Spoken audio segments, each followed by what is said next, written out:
If you're looking to buy your own home or invest in the Melbourne market, then this video is filled with 5 of the best suburbs in the entire city to look at in the next couple of years. To prepare for this video, I went and looked at 523 suburbs in Melbourne across 30 key performance indicators, and I'm super excited to show you what I found. Now, the first suburb I wanted to look at today is Deer Park, which is a suburb west of Melbourne, about 18 k's from the CBD. Now, when I looked at those 520 plus suburbs, I found that Deer Park is statistically undervalued when compared to the wider Melbourne market at this time. What I loved about this suburb is it's got a great long-term history of performance, but in the last 12 months and the last 3 years, it hasn't done much. Now, as an investor, I'm always looking for suburbs with a vacancy rate below 2%, which says to me that the market is undersupplied. And in Deer Park, the vacancy rates right now are below 1%, sitting at 0.6% right now. Now, according to CoreLogic, the average house price is selling for over 645k,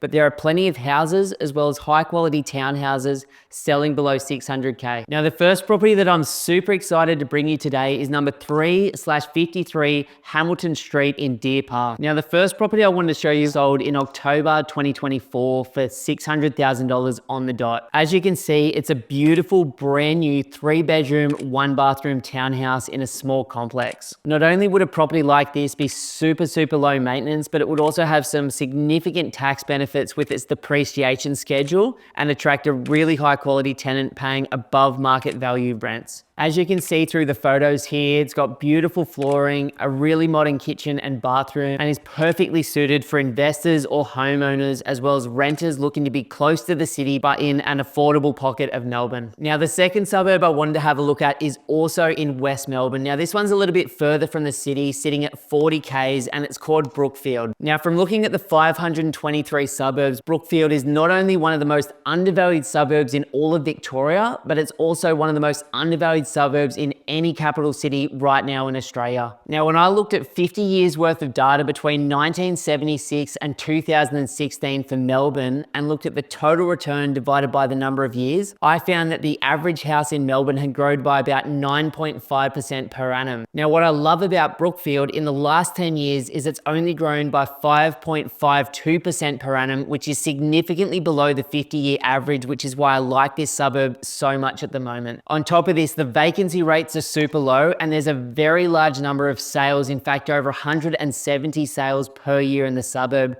meaning there's plenty of properties to choose from. Now, as an investor who's bought over $550 million worth of property for myself and my clients, one thing that I'm always looking for when I'm looking to buy is the days on market, or the time it takes for the average property to sell. Now, one of the things I love about this suburb is the average property is taking 60 days to sell, which says to me that properties are sitting online for a while and there's no competition in this suburb right now. This is also backed up in the suburb's DSR score, which is currently sitting at 50. Now, as a buyer personally, I love to buy suburbs in the 50 to 70 out of 100 range, which says that the area has some demand, but it hasn't gone through a short-term or medium-term spike in growth recently. Now, if we look at 33 Adelaide Drive in Brookfield, and that's right, I didn't just make this up, Adelaide Drive is the real name of this street. This incredible little home just sold for 585k in November 2024. Now, this property, as you can see, is sitting on a nice big 496 square meter block and is a 4-bedroom, 2-bathroom, 2-car garage, relatively new home. Now, something like this would be a super low maintenance, tenant-ready investment that you could kind of buy,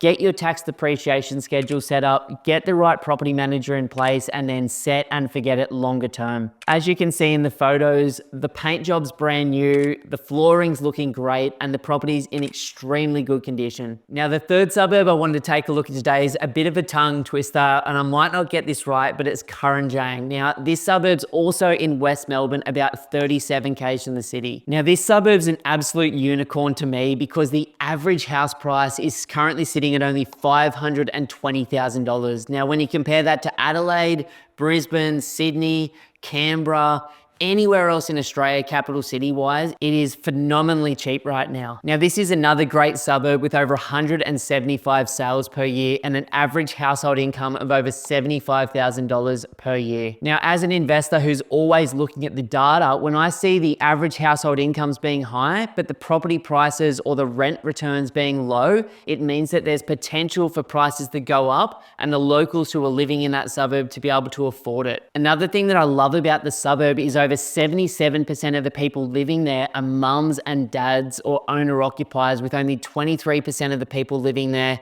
being renters right now. That is another really positive sign.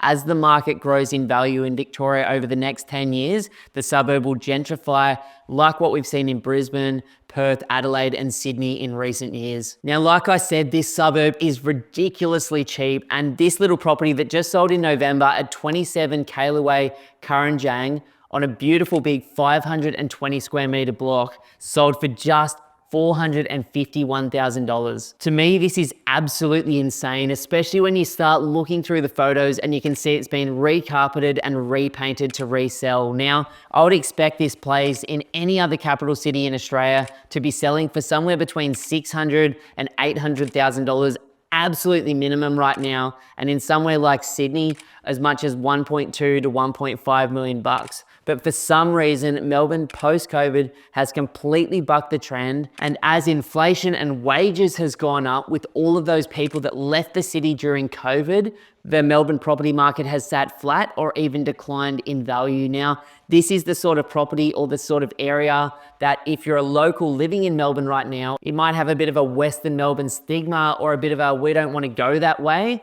But trust me, when we look at the history of the Sydneys, the Brisbanes, the Perths, the Adelaides, and the other markets around Australia that have done well in recent years, this area will gentrify. And as Melbourne grows, the rising tide is going to lift all of these boats. This is insanely affordable buying and something I'm super excited about. Now, the fourth suburb that I wanted to look at today is Melton West, which is also another suburb about 38 kilometers west, sort of northwest of Melbourne right now. Now, in this suburb, the average house price is selling for just over $540,000. This suburb's super interesting to me because the vacancy rate is sitting well below 1% right now at 0.35%, which is chronically undersupplied. Now, again, like all of these suburbs, the number of days on market is high, saying to me that there is no demand in this area right now. But I believe based on history, as we move through the next 10 years, that is going to change massively. On top of this, the average household income is really good at over $60,000 per year. And again, the percentage of renters living in the suburb is super low at just 23%. Now, if we look at this little bad boy, which was 6 Chris Court, Melton West, it's on a massive 800 square meter piece of land. Now, this 3-bedroom, 2-bathroom, 2-car garage home sold recently for just $532,000. Now, as you can see, when you look through the photos, the property's in okay condition at the moment, and you could probably chuck a tenant in there for the next 3 to 5 years without thinking about it too much. But with a paint job, some nice wood look vinyl flooring in the future through the bedrooms and through the main parts of the home, and a bit of a garden tidy up, all of a sudden this property could look exponentially better. Now, you can see when you look through the property that even though it is an older home, it's been extremely well cared for by an owner-occupier. And that's actually the case for a lot of these suburbs and a lot of these property types. Because the renters in these areas are so low right now,